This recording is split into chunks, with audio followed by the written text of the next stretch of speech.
स्मरण जो करा गया है हमारे यहाँ त्योहारों का, तिथियों का, वारों का, नक्षत्रों का, ये शंकर ने करा, ये कोई सहज नहीं। नारी अगर पति का नाम लेती है तो उसकी आयु तिल भर की क्षीण होती चली जाती है। कितना? तिल भर। स्कंद पुराण में लिखा है तिल भर की आयु क्षीण होती चली जाती। नारी ज्येष्ठ पुत्र का नाम लेती है, हाँ ज्येष्ठ में अगर बेटी है तो उसका नाम ले सकती है, पर ज्येष्ठ पुत्र बड़ा पुत्र है और पुत्र का नाम लेती है तो उस बालक की कभी उन्नति नहीं हो सकती। तन से, मन से या धन से वो बालक हमेशा दुखी ही रहेगा। तुम दुनिया का सारा सपोर्ट कर दो, तुम चाहे अपनी प्रॉपर्टी बड़े बेटे के नाम कर दो, तुम चाहे पूरा दुनिया भर का सुख अपने बेटे के सामने लाकर खड़ा कर दो, तो भी अगर मां अपने बड़े पुत्र का नाम बार बार लेती है तो वो पुत्र या तो तन से या मन से या धन से दुखी ही मिलेगा, वो सुख नहीं पा सकता।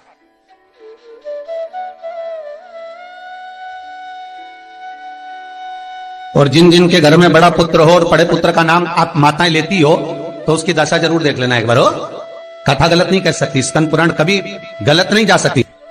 आपके घर में भी अगर बड़ा पुत्र हो और पुत्र का नाम अगर आप ले रहे हो, हाँ ये जरूर है, अगर बेटी बड़ी और उसके बाद पुत्र बड़ा है तो वो ज्येष्ठ नहीं माना जाएगा। ध्यान रखना, ज्येष्ठ का मतलब होता है सबसे बड़ा पुत्र, उसके बाद सारे बच्चों का जन्म हुआ। क्योंकि बेटी अगर जन्म ले ली पहले फिर बेटा हुआ तो बेटी ज्येष्ठ कहलाएगी, है बेटा नहीं कहलाएगा।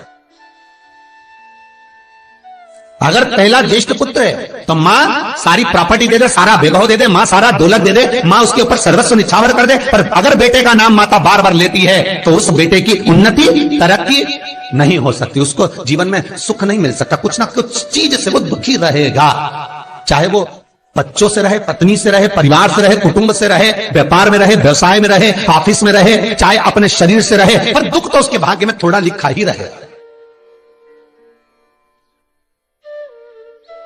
और जो चीज वेद व्यास जी ने वर्णन कर दी महाराज, उसका प्रमाण आप खुद भी अपने घर में देखो कि सही है कि गलत है।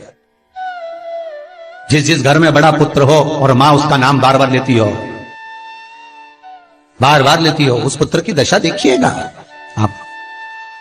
तन, मन और धन तीन तरह से। इसलिए निवेदन करूंगा मेरी माताओं से, आपका प्रेम बहुत है क्योंकि आपका बेटा बड़ा है, आपका पुत्र बड़ा है, आपका बहुत प्रेम है और बेटे का भी माता के प्रति बहुत प्रेम है, पर उस प्रेम में तुम्हारा जो संबोधन है बार बार नाम लेने का, उससे उसको तकलीफ हो सकती है। इसलिए निवेदन है, मेरे कृष्ण का नाम कृष्ण था पर यशोदा कभी कृष्ण नहीं बोली है, कभी नहीं, यशोदा कभी कृष्ण नहीं बोली। कनुआ कहती थी आपके बेटे का नाम कुछ भी आप उसको नाम से मत पुकारो, उसका नाम चेंज कर दो, थोड़ा सा बदल दो, आप उस नाम से उसको पुकारना प्रारंभ करो। आप जो भी बोलना चाहे, आपके दिल की बात है, तो आपके पुत्र से आप क्या बोल सकते हो।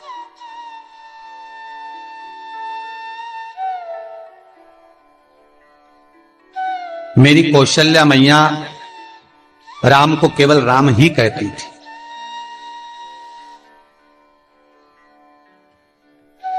केकई राघव कहती थी, सुमित्रा रघु कहती थी, पर कौशल्या नाम नहीं बदला। और ज्येष्ठ पुत्र थे राम, बड़े थे, बड़े हुए, वन जाना पड़ा, लौट कर आए, धोबी की वार्ता सुनकर सीता का परित्याग करना पड़ा, समय आया लक्ष्मण का त्याग करना पड़ा, और समय आया तो ये शरीर को ही सरयू में छोड़ना पड़ा। कहां से? स्कंद पुराण कहती है पति का नाम अगर नारी ले रही है तो तिल तिल भर उसकी उम्र घट रही है। पर ना जाने माताओं को ऐसा क्या है कि वो आज का फैशन हो गया, ए राघव इधर आ, राघव गया, नाम लेने में तिल भर की आयु घट जाती है। ज्येष्ठ पुत्र का नाम लेने में उसकी समृद्धि, उसका जो वैभव है, उसका जो सुख है वो घट रहा है।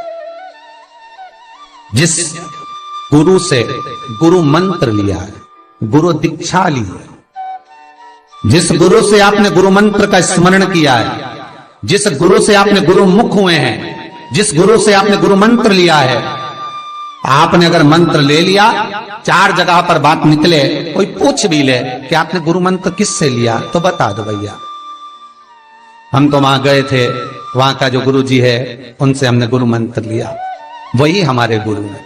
नाम का स्मरण ना करते हुए उसकी पहचान बताने का प्रयास करो, वो ऐसे वो वैसे वो वहां रहते, उसका स्मरण। गुरु का नाम लेने से क्या जाता है महाराज? शास्त्र कहता है गुरु जिसने मंत्र दिया उसका नाम मत लो, गुरु ने जो मंत्र दिया उसका नाम लो। बहुत ध्यान देना महाराज। दुनिया के लोग गुरु का नाम लेकर बैठे हैं, उन गुरु जी से मंत्र लिया था तो उन्हीं का नाम लिया जाए, श्री ये मान जी, ये मान जी। अरे क्या नाम लेना, क्या नाम लेना? हमें गुरु का नाम नहीं याद करना, हमें गुरु मंत्र याद करना। जो गुरु ने मंत्र दिया उसका स्मरण करना। क्या होता है? स्कंद पुराण कहती है जब माला जपने के लिए बैठते हैं तो गुरु का श्री विग्रह तुम्हारे सामने होना चाहिए कि हमने उन गुरु जी से मंत्र लिया है, पर गुरु का नाम नहीं। गुरु मंत्र लेते समय गुरु का विग्रह सामने हो और मंत्र जो गुरु ने दिया है उसका स्मरण।